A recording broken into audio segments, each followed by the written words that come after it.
呢個中缸依家係洗乾淨咗啦。我哋檢查嘅過程中係發現呢啲螺絲有一個係滑牙嘅。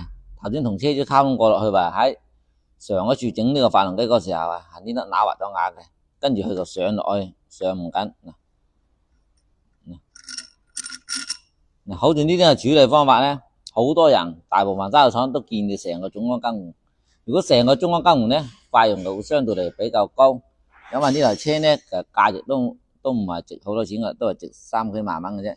咁啊，如果係好似呢情況，如果你想供牙咧，就係好深嘅，上至過啲大嘅螺絲來咧，近呢個缸蓋嗰邊啊係穿唔到過嚟嘅啦。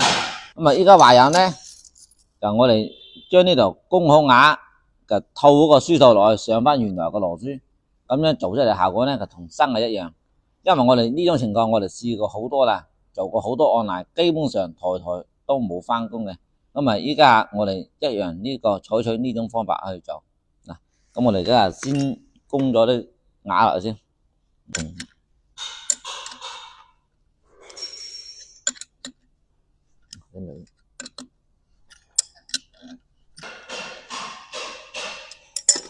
咁而家將入邊嗰啲鋁粉吹乾淨啦喎。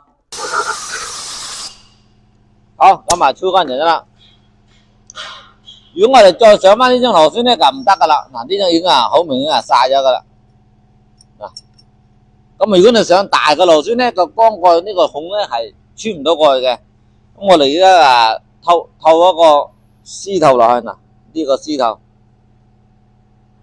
我哋只需要咁樣透落就可以嘅。所以辦法總比困難多嘅，冇話整唔到嘅。呢個絲頭我哋透咗嚟啦。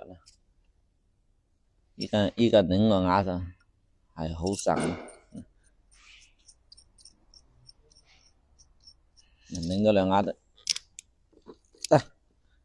咁啊依家全部攞去清洗乾淨，再組裝就可以噶啦。好多人話哇，發動機主要部件喎，一唔得肯定要成個總成更換噶啦。